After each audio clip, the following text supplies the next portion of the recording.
on the most critical component of a facility's ability to deliver high quality care in nursing homes, which is, of course, the staff. So no matter how good your care plans are, no matter how nice your facility is, the care provided, the experience of the of residents really is only as good as the people who work there, your staff.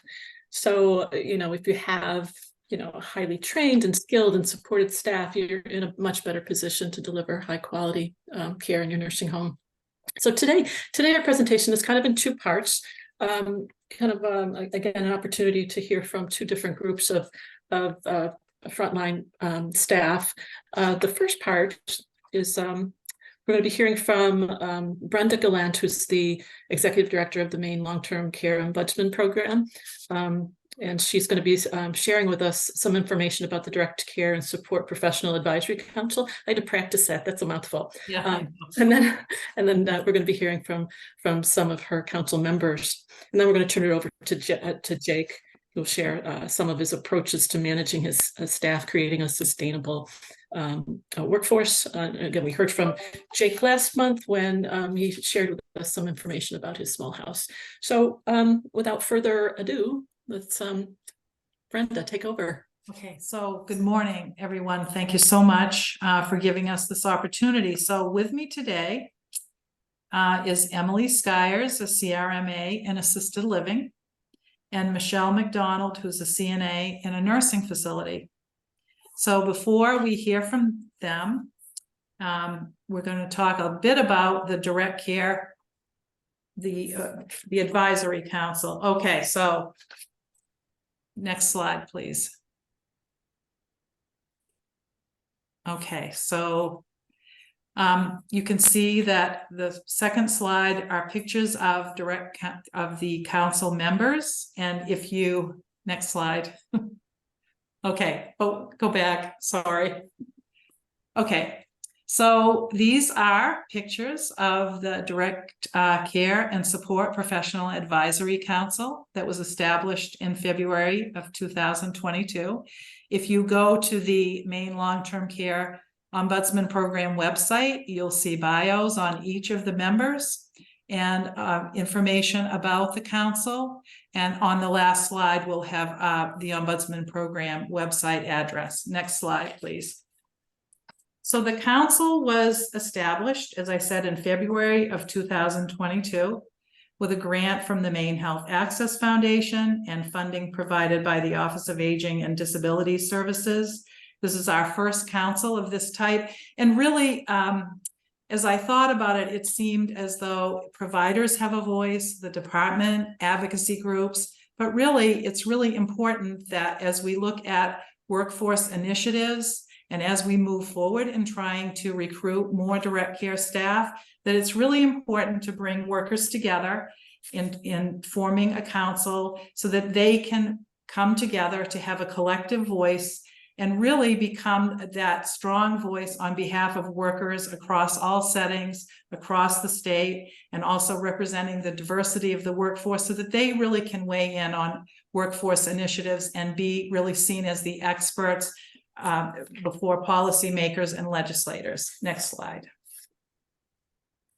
So, as I said, it was really important that we recruit members from across the continuum. We've done that right now. We have 14 members and we'll be recruiting more. And also we're going out and meeting with workers in all settings across the state to really tell them about the council, to involve them in support of council members and activities. Next slide.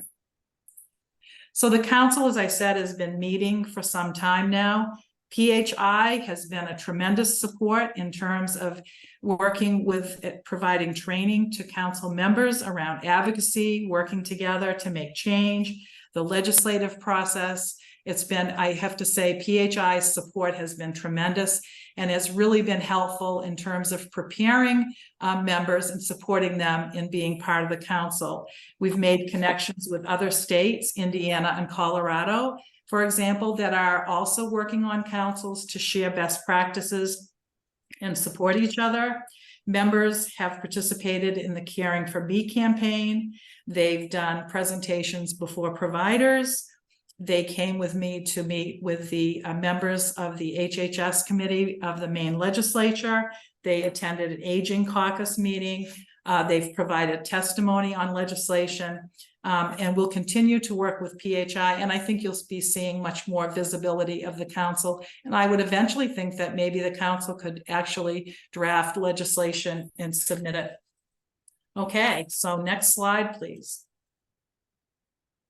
Brenda, could you just define PHI? Tell us who that is. Oh, I'm sorry. They are a national advocacy organization for workers. They're amazing. They do advocacy across the country, teaching, training. They're doing a lot of work with Maine on other grants, projects, and addressing workforce issues. And they're a tremendous work group. Okay, so now just to tell you a bit about, so Michelle actually has 28 years experience as a CNA, which is really significant. She's a restorative nurse's aide also, in addition to being a CNA. And Emily originally started out working as a housekeeper and was encouraged by her administrator to become a CRMA, and she's really wonderful. And I'm not sure, how many years, Emily, have you been doing this work? 4 years. Okay. And Emily told me that she didn't mind that I share with you that Emily works 2 full-time jobs. So that I think is really significant, and I admire her work ethic.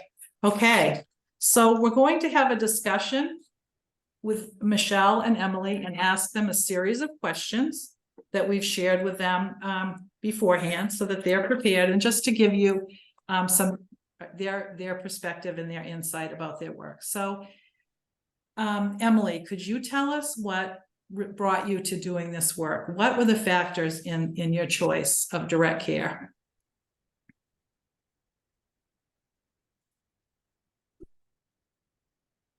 Can you hear me, Emily? Did we freeze? Yes, good morning. Can you? Hello?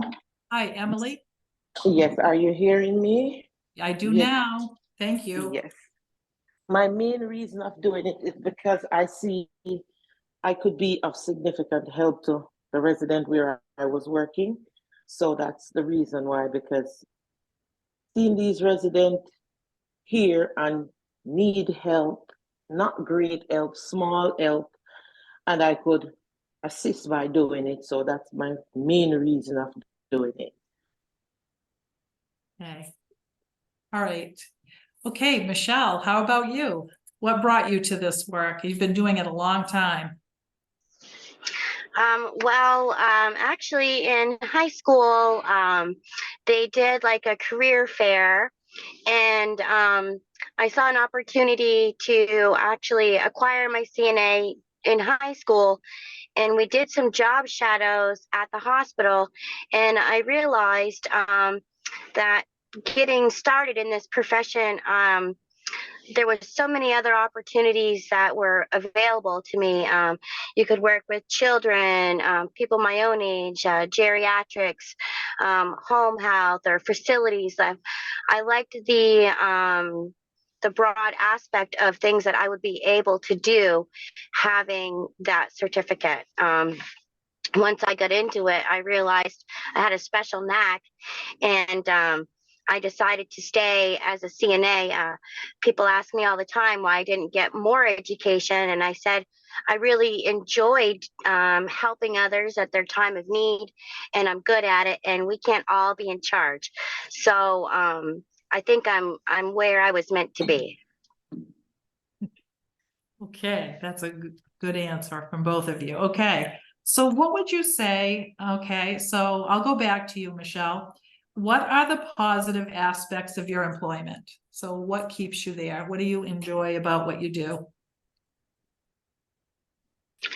I really enjoy the camaraderie with my coworkers. My particular job now, I get to move throughout the facility, and I get to interact with all of the residents. I'm a mover, so I'm really good at keeping the spirits bright. They can tell when I'm not there, and I know that I'm truly making a difference in each person's life that I come into contact with, whether it's someone I'm caring for or a coworker. It feels good to be recognized for the work you do and to have the ability to grow. Very good. Okay. So what about you, Emily? What are the positive aspects of your work? The positive act of my work is the resident. The resident is my driving force. You know, when you come to work in the morning and you see them and you give them that good morning with that nice welcome, and you kind of get their spirit up in a good, positive mood, that make my day. My coworker, my work staff, we're very supportive of each other, and that makes our job more easier, lighter, so we are not burdened down in certain tasks that we have to do. Very good. Okay. Okay, Emily, I'll go back to you. So what kind of barriers do you encounter when undertaking this work? What are some of the challenges that you face in your work, do you think? The most challenge I face in my work, and I think it's right across the board, is short staff.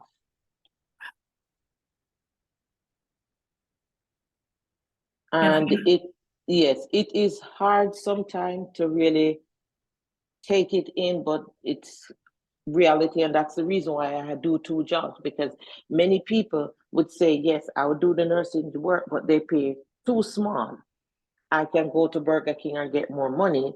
So that leave us short staff, always working long hours and all of these things. I think we need to encourage more people to come on board in the nursing field to help, because the needs is great. Definitely. What about you, Michelle? Same question. What are some of the barriers and challenges? I find it's quite physical labor doing this line of work. You're moving people and rolling them. You're on your feet all day. You know, there's a lot of burnout. Like Emily said, we are in a staffing crisis at the moment. You know, you get frustrated with that, so you have a lot of bad attitudes that you have to try to deal with, because that's like a rotten apple in the barrel. So you try to keep everyone positive even though we're burned out.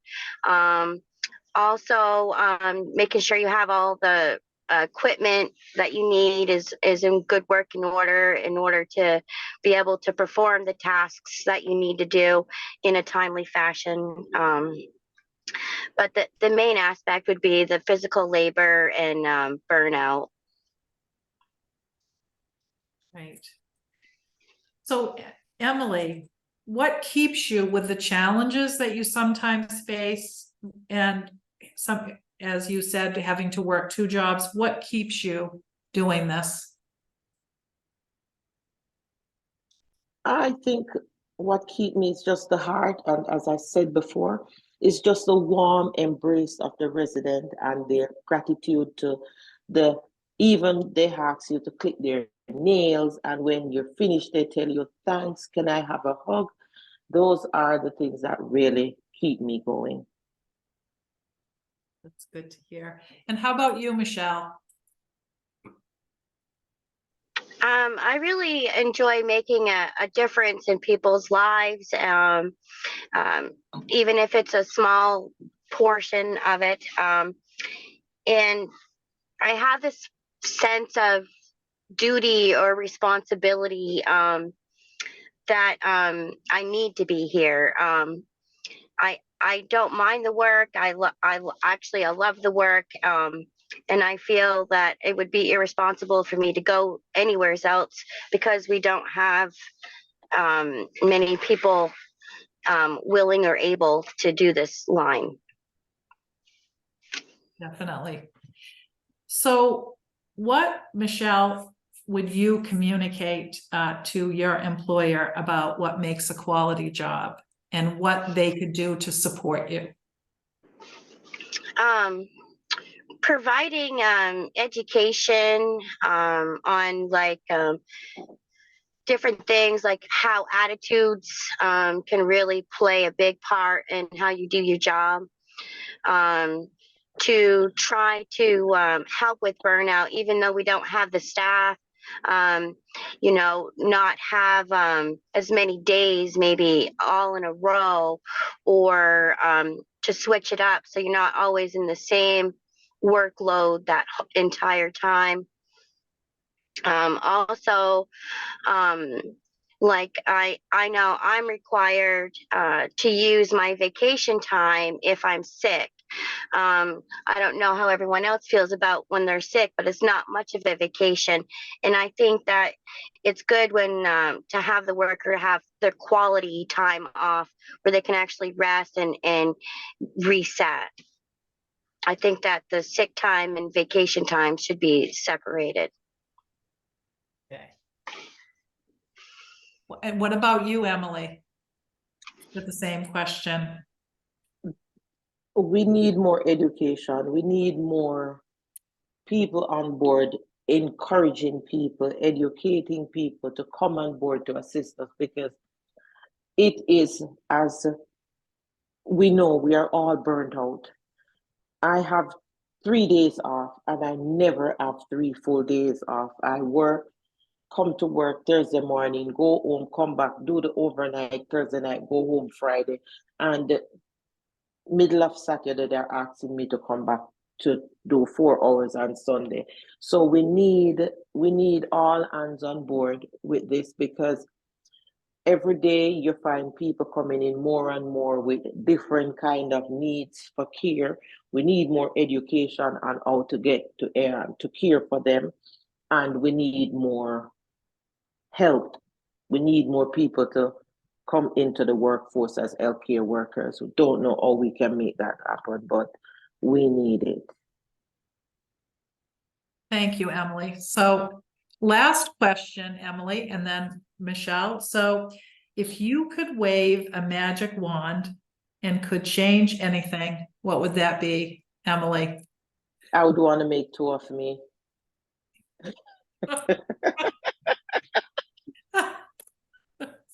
That's a great answer. I Yeah, love that. but definitely my magic wand, it is just to tell everybody, come in. It's not as hard as you see it. It's not as ugly as you see look on the outside.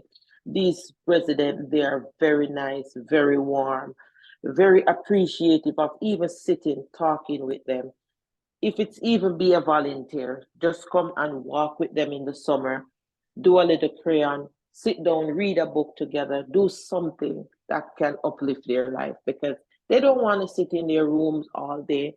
They don't want to be and just watching this ugly news that is going on. Somebody out there, just come in. We need you. We can find something to do for these residents to make their days happy. Very good. Yeah.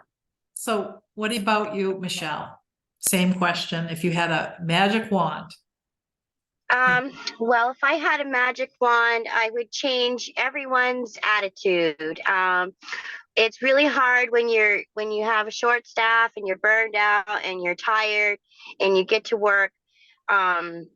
It's really hard to have a good positive attitude, and your residents will pick up on that.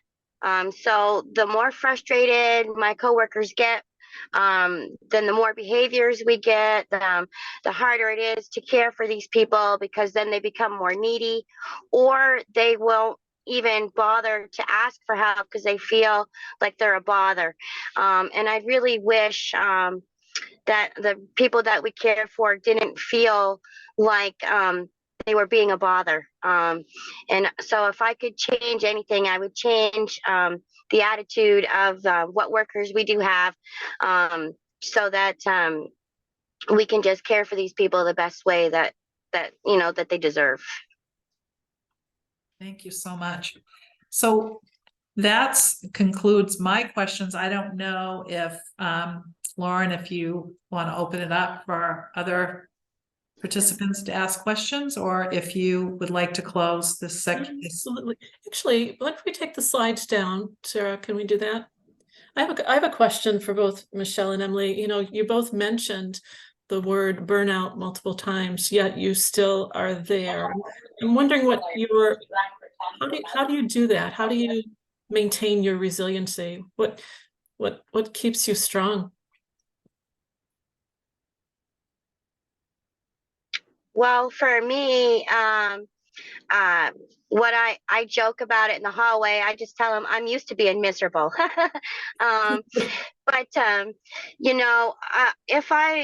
if I were to go somewhere else, oh, I need more money, less work, my heart, my mind would still be here. I have a true sense of duty for the people that I care for. And I ask myself, if I'm not there, who's going to be doing that? What kind of care will these people get if I'm not there? Plus, my coworkers rely on me a lot to keep the hallways in an upbeat memo or momentum. So I feel like I'd be letting many, many people down if I left.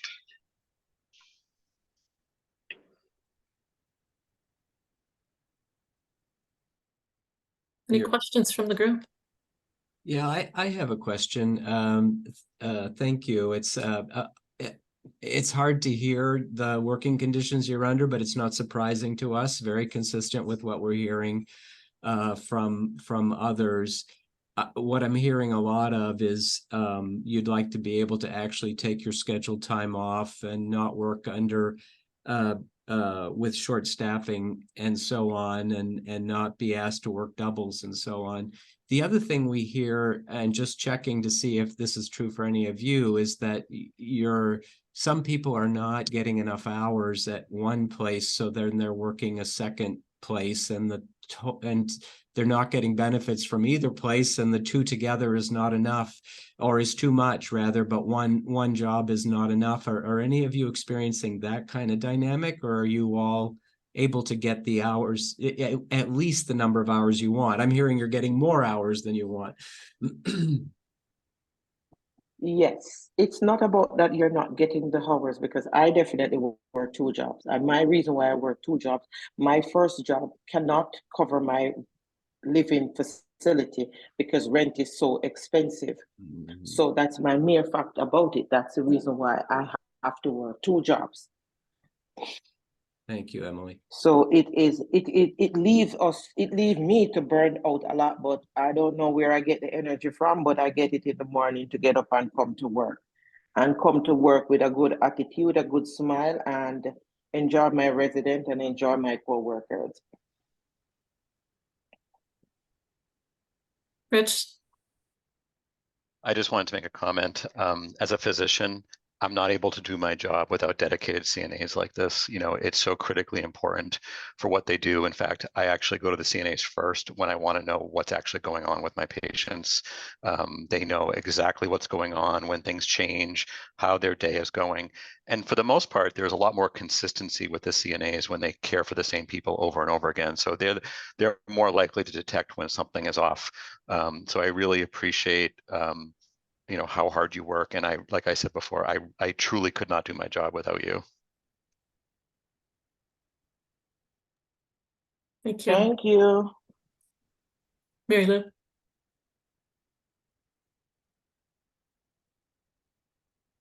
Mary Lou, do you have a comment? Yes, I have a question actually, and I also want to echo Rich's thoughts, Emily and Michelle. Thank you for being here, and thank you for the work that you do. My question is, what are you seeing in your employers that make you feel valued. So what do your employers do that make you feel like you are doing a good job, and does that play into why you show up to work each day? Yes, as for me, why my employer, they're very supportive, very helpful. If I need help in any case, I can reach out. They will always hear. We have several call outs most time in the morning, and my boss will come in and she would like, all right, I'll take care, you do meds, or you do meds, I'll do care. They're always supportive of the situation whenever it comes up. They always give an helping. And it was a couple months ago, they were short in the kitchen for server, and the director, she came in and she pulled up her sleeve and go down to the kitchen, serve, do dishes, wash the floor, and see that the resident, they are fed on time and they're happy. So with that, it motivates me to see that I'm burned out, but my boss can be the tower of strength for me to go on another minute to work and to care for another resident.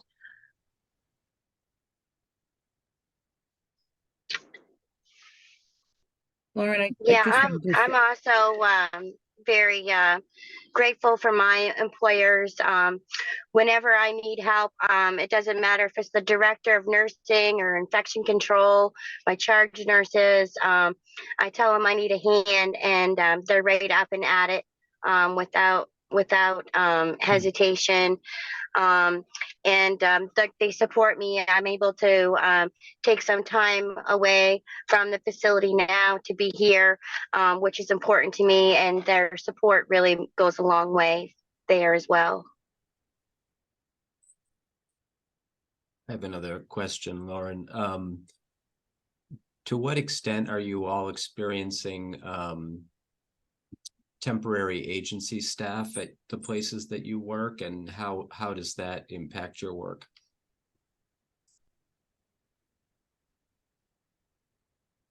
We don't have any temporary staff in my facility. So I guess it's affected it that we still have a large load of work to do. I'm not even sure if we accept that kind of help. Yes, we have agency staffing here, and if it wasn't been for them, many times we could not go through it. They're so helpful to us here to get our job done. Sometimes every shift, the 3 shifts, we have agency pick it up. We even have to go as far as getting agency for a med tech to come in. That's how short we are.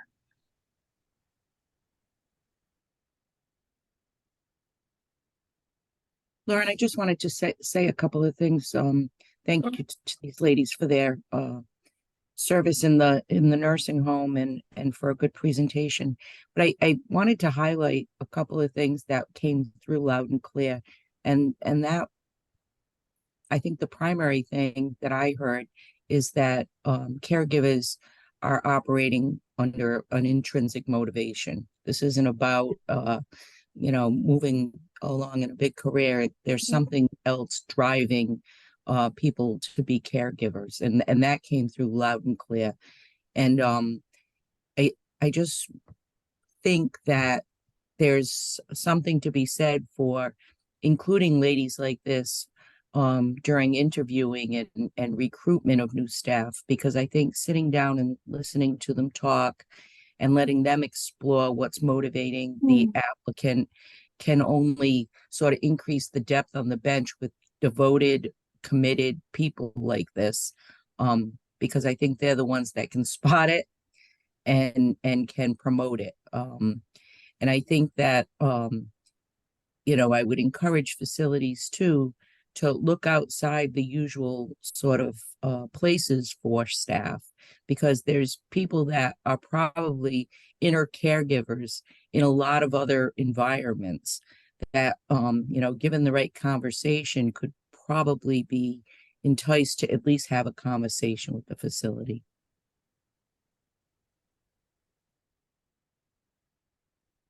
Let me see. Yeah, hi, Judy. Go ahead. Hi there. Thanks so much, Michelle and Emily. That was terrific to hear from you. And my comment or question follows piggyback scales. What ideas do you have about recruiting people to work in the facilities that you work in?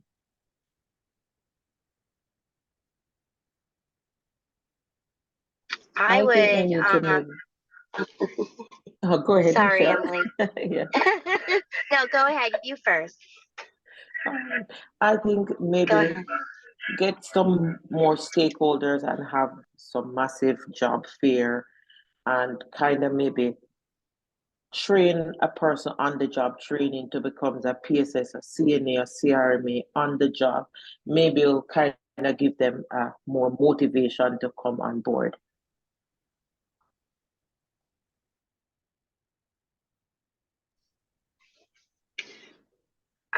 I would let them know that it's not always taking care of people that are about ready to die.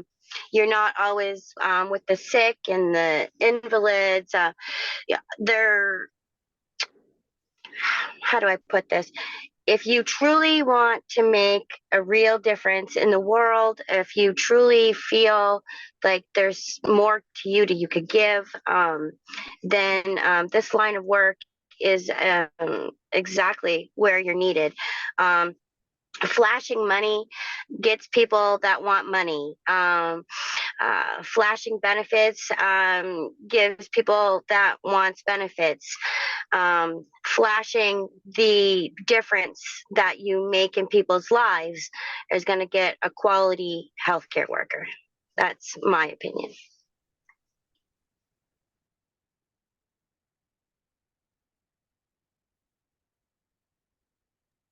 Go ahead, Heidi. Actually, thank you, Michelle and Emily. I truly wish we could clone both of you multiple times. We would do such great work. I'm so appreciative of your passion for this work and your positive attitude. And I think that that is definitely one thing that I think we lack is the celebration of the roles of direct caregivers, and that it doesn't have to be a pass-through position on your way someplace else either. It can really actually be a rewarding place to work and give back to your community. And I think that's what I feel from both of you, is that you're truly invested in that community. And I think that helps us continue to do this challenging work. I will say, though, that although I know it's not all about money, but boy, I wish that we could support you all in this very important role so that, like, Emily doesn't have to have two jobs to make ends meet, that if she wanted to work that much, she could. But I wish other people could feel your passion and appreciate that value that you are really bringing to people's quality of life. So no question, just you guys are amazing. Ruta. Thank you both so much for your comments. One thing I'm wondering about is where you've probably seen colleagues that you work with that have experienced barriers that cause them to leave the field. Good people that you'd like to still be working with. What are some of the biggest things that really need to be addressed to keep people in the field once they're there? For me, I'm actually worried right at this moment. I've got a handful of girls that are, they're so burnt out that they're staying in healthcare, but they're going to a different facility. They're going to a hospital. Some are just leaving it all together and going to work at Walmart. I wish we could really give them the opportunity to rest. The good ones we need to keep. I noticed there was a handful when the COVID shot became mandatory. They left. Now they're comfortable in whatever they're doing now, and now they don't want to come back. And being so short-staffed, it's hard to entice them to come back because they know when they get here, they better hit the ground running because we've got a lot to do. So I really would like to see the people here that we truly value and need and that are feeling that burnout to be able to have some time off. I know like we've been sick, or if you have COVID, then you had to take your vacation time or have a short check. And so some girls don't have any time left and definitely need to have that break. So that's what I do wish, is that we could do that for them.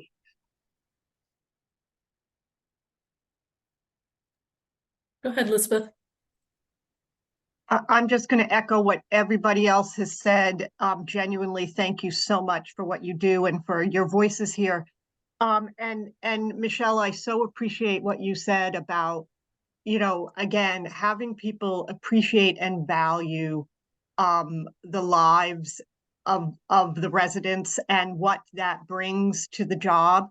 But I am also curious. I completely agree and hear what you're saying, that you know, it's not just working with people who are dying, but the reality is that does happen, and that is, you know, a reality of this work. And I'm just wondering if you feel supported in managing that grief and that emotion, and is that part of what the burnout is, or is the burnout really, do you feel supported in that, and that burnout really more relates to, again, the schedules and just the work and the constant hours? When a resident passes, we do have a lot of support. Mainly it's the CNAs will support each other because we do create relationships with these people. But when we go in to do our post-mortem care, that's our time to say goodbye. And actually, when they've lived a beautiful life, it's almost a congratulations, you finally made it, when they get to go. I find right now in my facility, the burnout is the load, the amount of people that they have each day.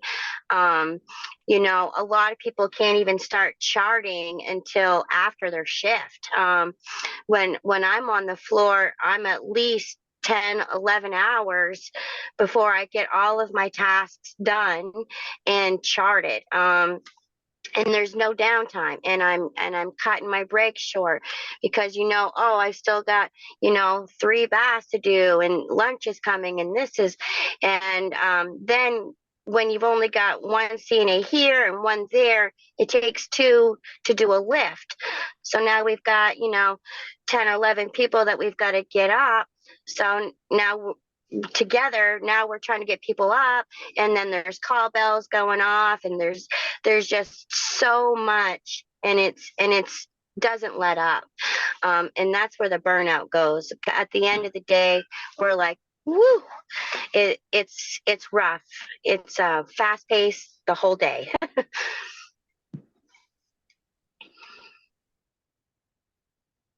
Go ahead, Heidi. Yeah, so I actually now I have a question. So one of the things I can't remember Michelle or Emily mentioned too is the physical aspect of the nature of this job. And are there things that you see that maybe we could use technology to take over some aspects so that you could continue to focus on the human care, but have other ways to support you, either from a safety perspective on the physical side, or just thinking of tasks that maybe don't really need like a human to do, but might be able, I just feel like we haven't looked at technology very significantly in our congregate living settings, and there may be an opportunity there, but I don't know the answer. I don't think technology can do it because it's physical interaction, because technology cannot lift a resident or go to the kitchen and get that resident some ice or a cup of coffee. So literally, it's just basically manpower have to do that. One of my little things that I say is second verse, same as the first. When you're charting, it would be nice if I could say, yes, everything is the same.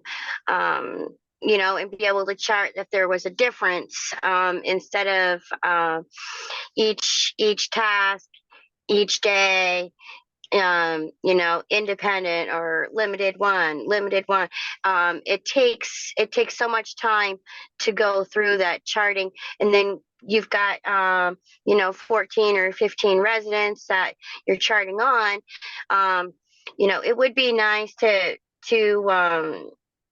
have something where we could chart if things weren't as they usually were. It could cut down on that, but I think that would probably be the only thing, because like Emily said, you know, I wish we had a machine that could go answer a call bell, but I don't think we're quite there yet.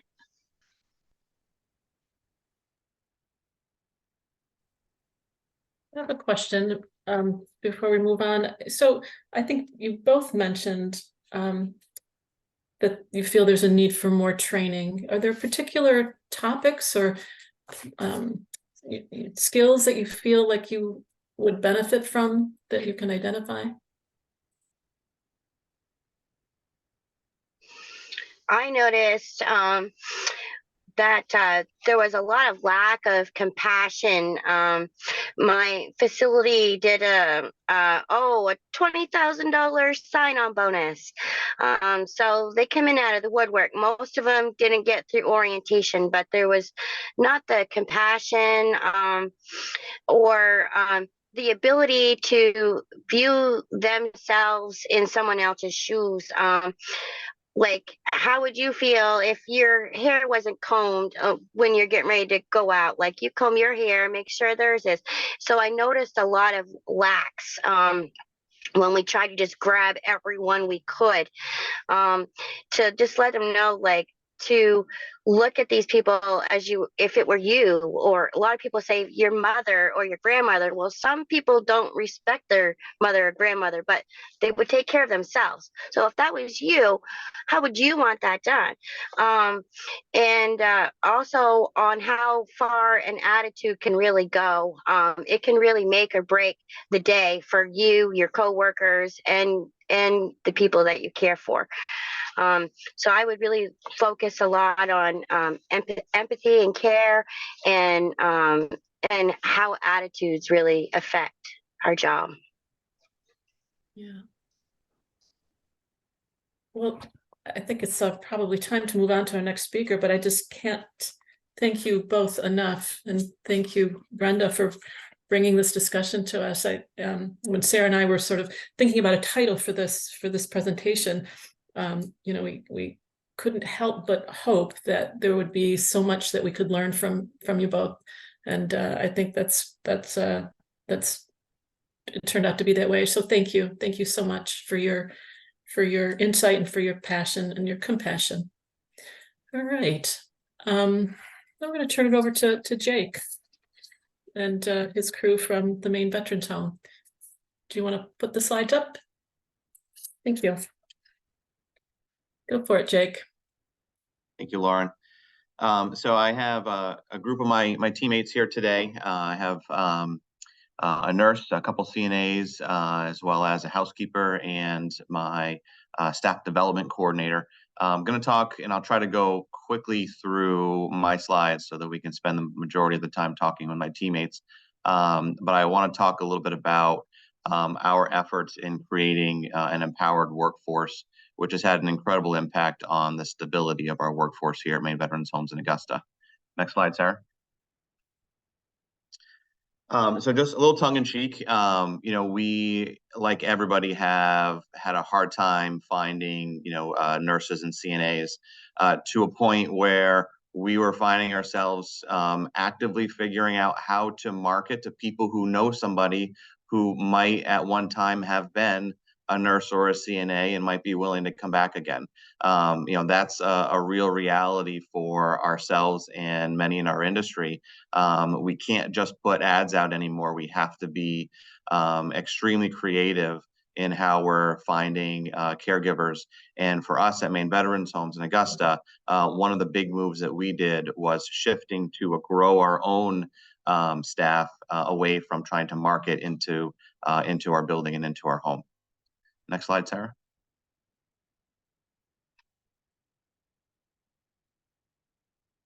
So thinking back about our journey, one of the added challenges that we had as an organization is we began our journey to our new building and our small house model.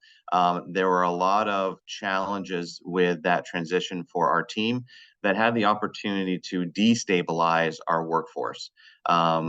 And in a future slide, you'll see we actually had to add about 70 FTEs or full-time equivalents of staff in preparation for our move.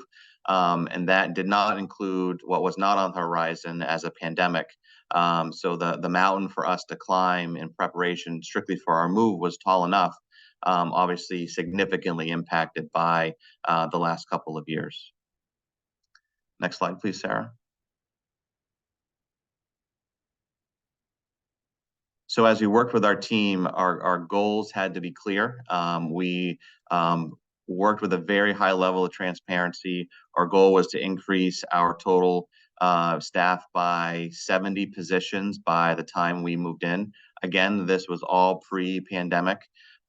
We were also knowing and looking to create a culture that supported the small house model, but included a collaborative democracy. We needed to empower our workforce and establish a frontline approach to leadership to help support our frontline team members as we navigated some significant change. And the last button there, eliminate turnover. You'll see at the end of my slides, you'll never completely eliminate turnover. Folks move out of state, folks find a different career path. Hopefully folks retire from working 35 plus years with your organization, but to limit turnover to the best of your controllable ability. Those were all the clearly identified goals when we set out to establish a stable workforce back in 2017, 2018, 2019. Next slide, please, Sarah. So just touching on some of the multifaceted approaches that we have. A collaborative democracy, I think we all know and understand what a democracy is, but our culture here within our home treats each of our staff members, whether you are the administrator or you are a CNA or a housekeeper, we are all equal parts, and it is the parts that come together that create the sum. And some of what we have created as a culture are with some of these key points, our code of ethics that our team members created to find success as a team, our culture of accountability, making sure that we are accountable to our commitments, whether that's in leadership or that's in a frontline staff member, and establishing connections. We heard from our friends earlier today about the reason they have trudged through the mud for so long is because of those relationships that they build with the folks they care for. And we as an employer, we are also charged with creating those same relationships with our team members. And then leading through modeling. Leading through modeling is kind of a newer term nowadays, where we do expect our leadership and middle management and charge nurses to model the same behaviors we expect from all of our team members. And again, the impact on culture is pretty remarkable. Next slide, please, Sarah. So an empowered workforce, what is an empowered workforce? What are the benefits? Why should they be part of our team? An empowered workforce is a workforce that has ownership in everything that they do, whether that's the care that they provide, the role that they have. If you can find a way to create an empowered workforce, they will market for you. They will find somebody who knows a CNA. They will have a family member who wants to go through a CNA class. They will have somebody that they know in the community. They will create that footprint for you, and creating that ownership with each of your team members, no matter what their role is, creates a workforce that has more assets than traditionally we even know. Next slide, please, Sarah. So some of our strategies, and I have a lot, but I pared it down to, really just a few, involving staff in our operations, and finding a way to create a seat at the table for your staff members. Going back to our design of our new building, we spent a lot of intentional time with our team members who were going to be our end users. We built mock rooms, we built mock kitchens, we had them process map, some of our operations in the old traditional building, and our shift to the new building, to make sure that they were key drivers in what we do with operations, both in preparing for our move and now that we're here in our building. It is equally as important now that we're operating, to continue to have those open lines of communication with our team members, as we continue to do things that are new and different. It's important to have their feedback and have their input, and have them be part of each of the solutions that we need to come up with as challenges come our way. Next slide, please, Sarah.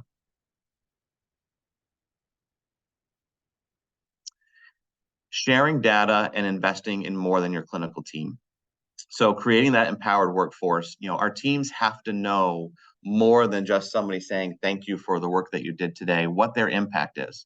In our small teams, we share fall-related data, antipsychotic use, trending data on a month-to-month based on each individual house and how they are performing.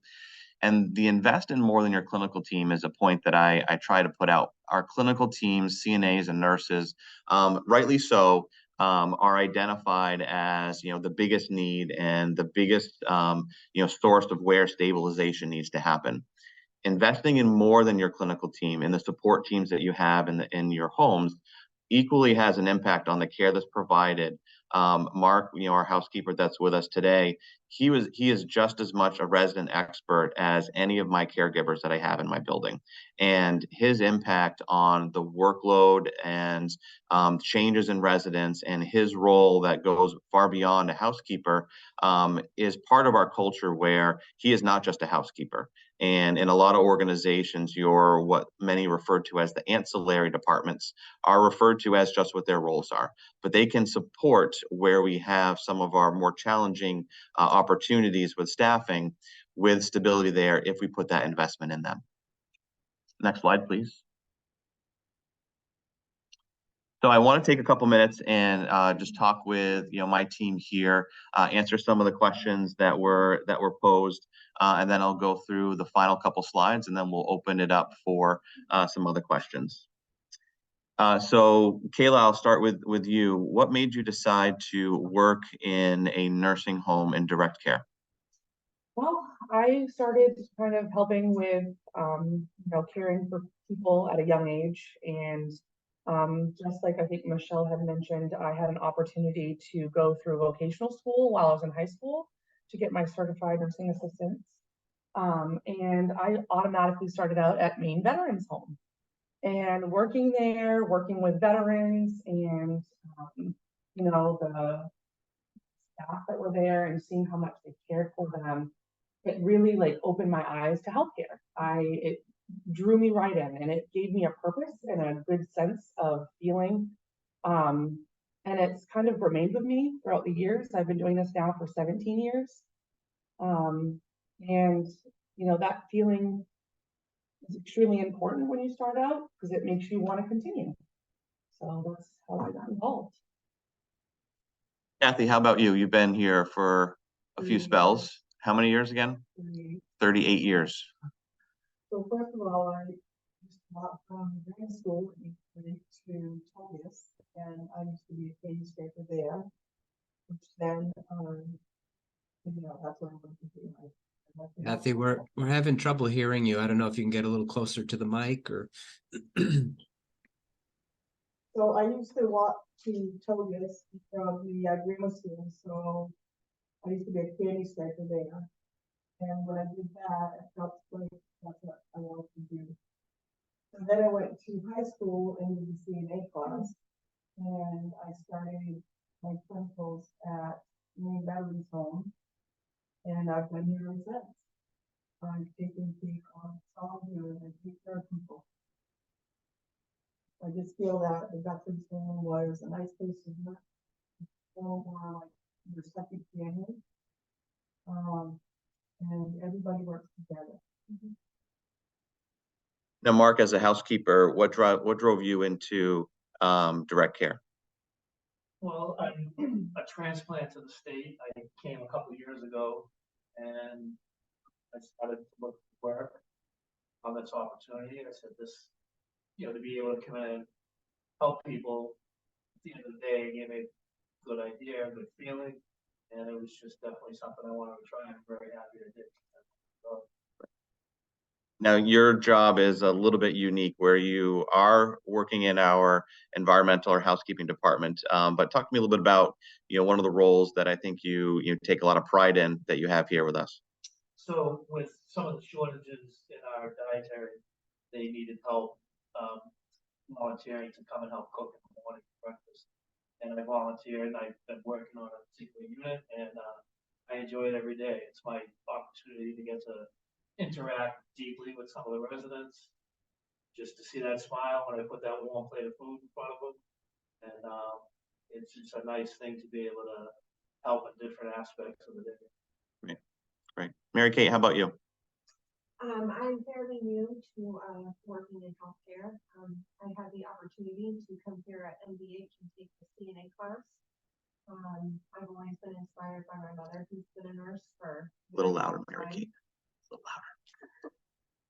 I started working here not too long ago, about a year and a half ago, and I had the opportunity to take the CNA class here at MVH. I also have the opportunity now to take the MedTech course. I've always wanted to follow my mother's footsteps. She is a nurse, and I would always listen to her stories growing up, and I wanted to make a difference in a lot of people's lives. Now, Desiree, you are our staff development coordinator. What drove you into the nursing field? What drove me into the nursing field is I really became a nurse a little bit later in my life and had some other cool opportunities of jobs. But at the end of the day, I really needed to do something that if I was going to leave my family every day had to be pretty important. And really that's why I chose to not only be a nurse, but work in this type of setting, that I had to really feel I was making a difference in someone's life every day if I was going to leave my home life for that. Okay, what would you say is the yes, Karen? Apologies. We're still having a really hard time hearing the speakers. I think we're all leaning into our computers. If there's a way they can get a little bit closer to the mic, that would be appreciated. Thank you. Okay. So it's the mics that are above you, so just talk loud. Okay. Yeah.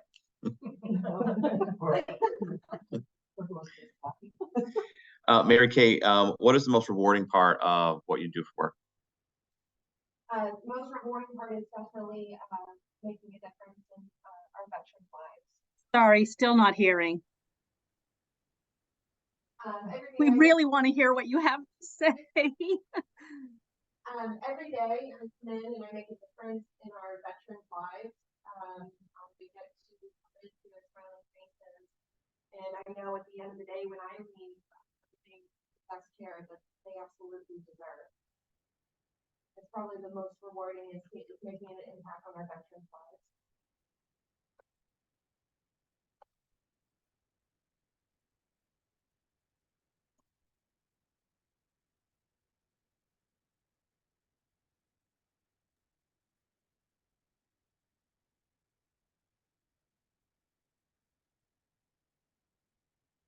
Kayla, what keeps you doing this work? Well, it's mostly my residents, my veterans that I take care of, but also having that, that second family to work with every day, coming to work and loving my job and loving the people that I work with and seeing how compassionate they are I also am very close to all of the residents and their family members, to be able to develop those relationships and, know that you're making a difference not only in your residents' lives, but the families that can't be there every day. That's what makes me come to work every day. And it also, like I talked about, that sense of, caring for someone, the reward of caring for someone is what makes it so rewarding, making someone smile and happy and making their day better in any way possible, keeps me going. And I feel like this is what I will do for the rest of my career. Kathy, what keeps you doing this work? I like to see the residents, and their families. I feel good that when the residents' families come in, they're comfortable with the care that they're getting here. And I just feel that, the coworkers that I work with, we have like a second family and we all are one on our household. I just like to see that the families and the residents are happy and that they're getting the best care that they need and receive. Desiree, how about you? From a little bit different of a perspective with staff education, what keeps you doing this work and what do you see in staff? For me, it is a little bit different of a perspective because we're all in it for the residents. But in this role, being in it and in for the staff. When I see a CNA group go through our course or a med tech group go through our course and their families are crying and they tear up and they achieve something that they didn't think that they could. It reminds me, those moments are, this is why I do this every day, is really to invest in people. And it's a very prideful feeling. And it's, I get to see them come into work every day and, they never forget you for that experience. And they are exactly the ones that are going to tell somebody else, hey, I did this, you can do this, come here and do it with us all together. So Mary Kate, knowing you haven't been with us for a real long time, and you were a product of our CNA courses, what positive attributes of a quality job and an employer do you see that you value? Yeah, I definitely feel supported every day when I come in. There's so many opportunities that are presented here. I get to learn here every day at MVH, whether it was with the CNA class, but I also learn every day with my coworkers who have been CNAs and nurses for many, many years. So it's a learning curve every day, but it never stops. And I really feel supported when I come in. So I'm going to ask you guys about working in a traditional nursing home now. I know Mary Kate, you have started here with us, in the new building. Kayla, can you talk to me a little bit about your experience working in a traditional nursing home? Yeah. So Maine Veterans Home, before we moved to this small house model concept, we were a, institution. It was a nice institutionalized nursing home, but it was that, what you see in long-term care, your basic nursing home. And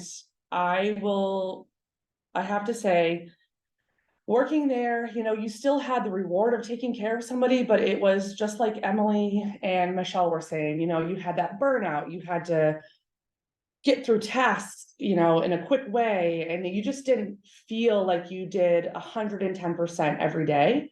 And even though you worked very hard all day long, you didn't have that sense of, feeling good about yourself. And, there was burnout and there was, the ratios were very challenging and, the turnover was challenging and, the population at that time, we had a 40-bed unit. That 40, and I work on memory care. So 40 memory care patients in a small setting was just not an ideal setting. And, you have two person and they're sharing rooms, a lot of, long-term care, they have to share a room. There's no private rooms. That was also a challenge and it was a dignity thing for the resident. And it was also challenging for staff members to, provide personal care and, and do it in a respectful manner. I mean, it wasn't a good ideal setup. Coming here to this small house model has completely changed my whole thought process of long-term care. I did 15 years as a CNA at the old building. I had a lot of really good times and a lot of hard times, just like everybody else. But here, the hard times it's the new small house model, and the hard times are just nowhere near as exhausting or burning out as it was at the old, the old facility, the old, institutionalized type nursing home. That change has made a huge difference on my, I want to stay in this line of work longer now. I can see myself continuing on in long-term care. I don't want to go somewhere else. And at the old facility, in that institutionalized setting, you kind of, you had to have that thought process, like, what am I going to do after this? I can't keep doing this forever, so it's just, a lot of change coming here in my thought process, how I feel about my job. It's, just a total different world. Can't talk enough about it. I have so many things I would like to say, but I'll let someone else have an opportunity. Kathy, how about you? You spent some time in a traditional setting, right? Yeah, I spent 36 years in the traditional, and it felt like institutionalized. You had 2 people to a room. You had assignment sheets that everybody lined up, and you got report. We had to feel like you worked from a list. You did have burnout. It just felt like it was like you were a robot, but we still got the care done. We still loved our veterans. We did what we had to do. Switching over to the small house model, it's amazing. It's a wonderful, it's like a resort for the veterans that they deserve. We don't do the list anymore. It's like we're walking into their home. We can come in and we can get them up in the morning, and we can go to give them their meds, to making breakfast for them, to having them help you make their beds. It's like you're walking into their house. It's just so much different. I mean, I can't say enough about this place. The staff that work here are amazing. It's like we're a family here. We get plenty of support from all of our administration. I've had Jake cook breakfast for one of my residents if I was busy. So everybody helps everybody in this small, everybody's one team here. And it's a great place to work. Can I just interrupt? I just have a question. I think this is something I've thought about a lot. So you describe a transition from the more traditional model to the small house model. How much of it is the physical environment, and how much of it is the change in culture that it feels almost palpable with you all? So it's not the physical building. I think that if we would have initiated these small house model concepts at the old building, we could have had the same outcome.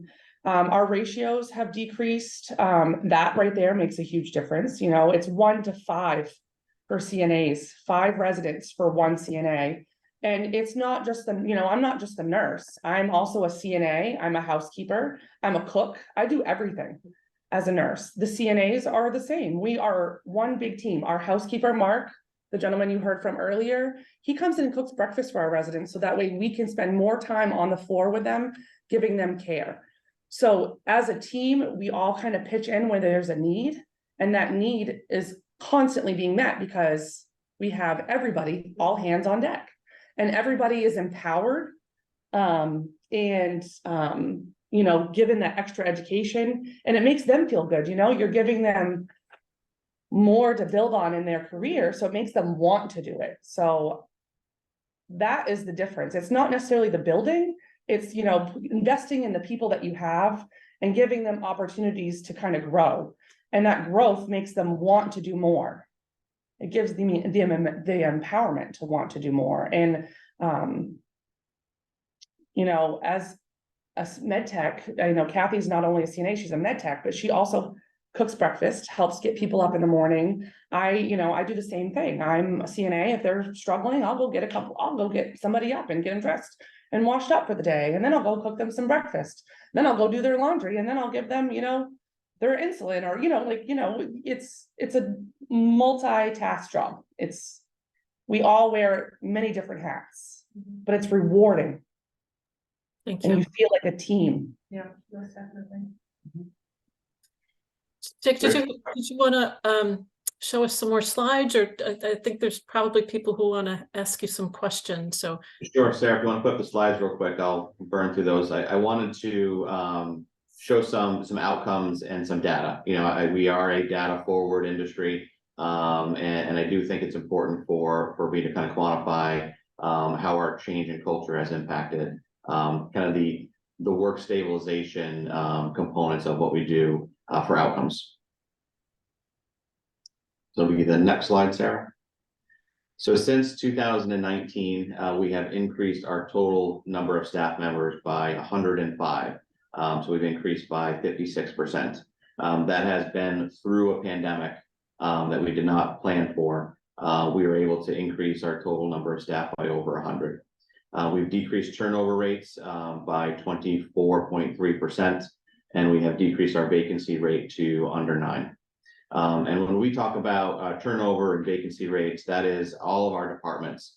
All of our departments are equally as impactful on the interdisciplinary team and how our culture operates and how our houses operate. So when we look at vacancy and those sorts of things, they are all of our departments combined. Next slide, please, Sarah. But we're not done. It took us 6 years to get here, and our journey is not over. We are continuing to hardwire our practices and continue to evolve and evaluate operations and make changes. But it does take commitment. It takes commitment from our leadership and our organization, as well as our frontline staff. And celebrating our successes, is a big component of what we do. And then, like we're doing today, educating others on the impact of components that are achievable in other organizations, despite their living situations. There are model-based approaches that are applicable in a standard long-term care setting that can have a positive impact on both the outcomes for their residents as well as stability of their staff. And that should be it.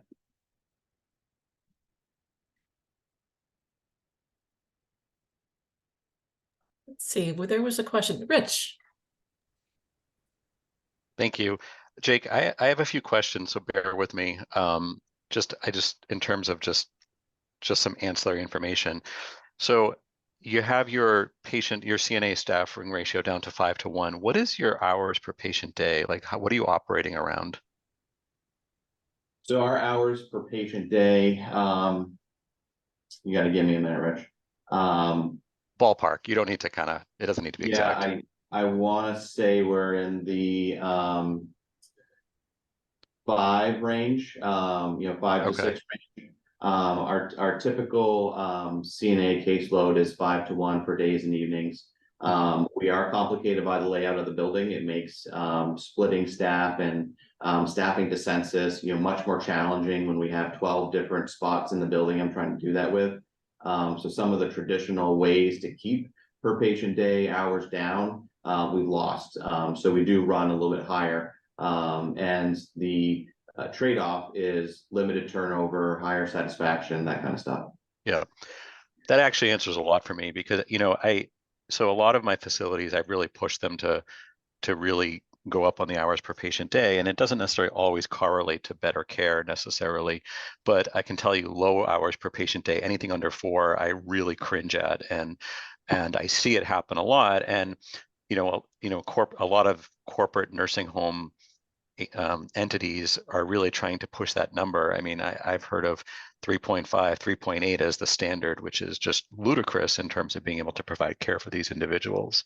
But also throwing money at it is not the answer either, because so St. Joe's is a main health facility, and I can't tell you how many millions we are over in budget and contract labor, and it doesn't necessarily correlate to better care either. But I think that running in that 5 to 6 range, if we could all do it, I mean, I think that it's going to be impossible to to kind of improve what we're all talking about without making investment like that is. And you've made the investment with, you know, staff engagement and retention and you know, having a place for people to work and they want to come to work and it really empowers them. So the long-term care was never a sexy industry. You know, it's, you know, I'm a therapist by trade. It was where nurses went to die. It was where you went to dull your skills as a clinician. But to shift that mantra and make it a opportunity for folks, you know, we have an advantage, you know, and we're open with that. We know we have an advantage. However, other homes, and you worked very closely with me, you know, in the Portland area at Seaside. There's a lot to offer in other homes that can make them equally as attractive places to work. And we have to be creative in how we're doing that, to get foot traffic back into these nursing homes, to make it an industry that people want to explore again and find a career. how many, like, do you carry skilled do you do subacute rehab? Yep. What's your census running generally? 14, 15 right now. Okay. Is there any difference in terms of like the small house model on the subacute rehab patients versus the long-term care patients? And no, great question. So while yes, a lot of our theory around why we provide the kind of care we do and how we approach things, what we involve our residents in with, we have houses that are dedicated for our subacute. So it does run with a higher level of, you know, licensed nursing versus CNAs. It is more of a rehab approach. So there is still a little bit more of a clinical model, if that makes any sense there. yeah, it does. I still always cringe when people try to mix subacute and long-term care patients together on units, because I feel like it doesn't serve either resident's goals, you know, in terms of what's needed, and it takes different providers and a different philosophy. But these facilities that have, you know, their goals are 40 to 60 subacute rehab beds, and I understand the economics of it and how it offsets the, you know, the main care rates of, you know, long-term care, but I don't know, it's a model that needs to change. Yeah, in our home historically ran a very modest, you know, skilled rehab census, you know, in the 6 to 8 range, you know, historically. You know, we've seen that increase, you know, moving in here to the new building. You know, it may increase, but we will never be, because of the limited population that we serve, being veterans and spouses. We will never be a 40 to 60, you know, bed skilled census. You know, but you're right, you know, it does take that balance. You know, we do have some long-term care folks that do reside, you know, on long-term care temporarily. You know, but it is a different approach to care, that's for sure. Yeah. Thanks, Jake.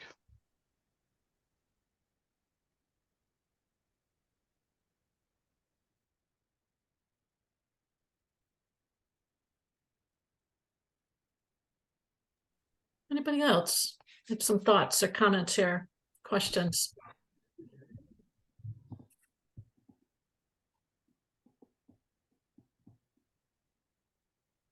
Rhoda, I'm reading your comments in the chat.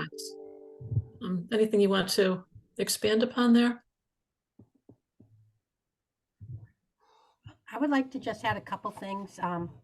At the Cedars, we have the household model, which is very similar to the small house. And we have the same goal about empowering workforce. We use a blended, we don't call them universal workers, we call them blended workers. We blend them in housekeeping, homemaking, and activities. It takes continuous learning to do that, because you're always training somebody. And we support a culture of what we call self-led teams. So the person that is in the household, which usually has 20 residents, is a self-led team. So they meet in the morning and they problem solve any issues, concerns as a team together. Also, I wanted to point out, we do the same thing as Jake. We try to grow our own CNA workforce. So I've probably personally, I've done about 10 CNA classes myself that I've been involved with. We also encourage like our activities people to be CNAs, or we had a social worker become a CNA. And we found that the more we blend all these roles, it just makes it easier to do day-to-day things If somebody is in a room and that resident needs to go to the bathroom, they're trained to take the person to the bathroom. We also, have two positions that are key in the household. It's called the household coordinator, which a CNA can be, and that's a formal leadership position, or the homemaker is a formal leadership position in the household. And lastly, I just want to say one other thing. This summer, we worked with the Harold Alphonse Center for Advancement of Maine Workforce and Jobs for Maine graduates in SMCC. We did a pilot program. There was one of 6 in the state. We did it on developing CNAs, and we took new high school graduates. We had 2 students that were still in their last year of high school, but they were all, high school students. And we trained them to be CNAs. And these are students that had significant barriers to education, like they needed to have housing. So they were housed at SMCC. They needed transportation to clinical. We paid for uniforms for them because they couldn't afford uniforms. And we had 8 students go through this. It was very vigorous. There were some concerns about it that we learned from it because not all the students were vetted before they came in. So 3 of the students actually, because of their English, got exploratory certificates and had like an incredible job shadowing experience to learn to be CNAs, and they want to be CNAs.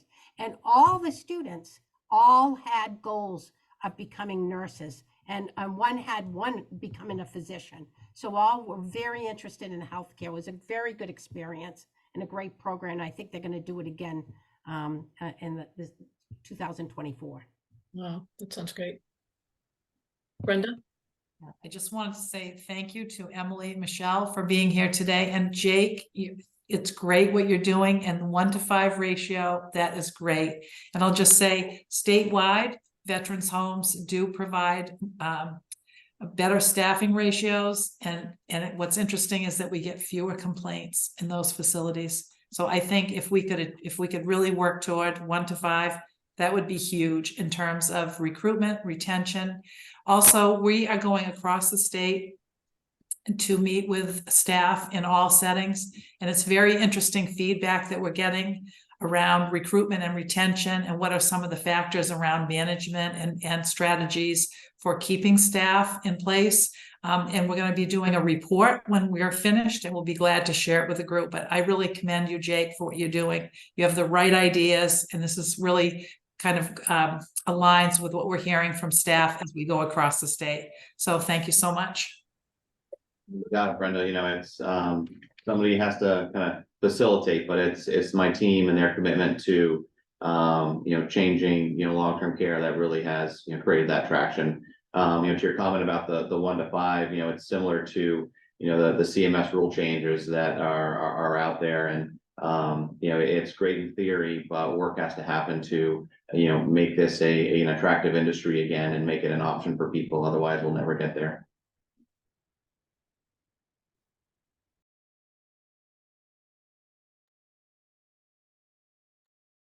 I did want to come back to Ruta's comment here. I think it's a good one, that the amount of time, energy, and resources that are spent in recruiting and training, if you can sort of manage that part of the equation, there's a real opportunity to reinvest those funds into more patient-centered, person-centered care. Any additional comments, Ruta, about that? Yeah, Lauren, I'll just chime in to say, I mean, I do think like that's something that I heard in Jake's sharing of the data, that you reduced turnover.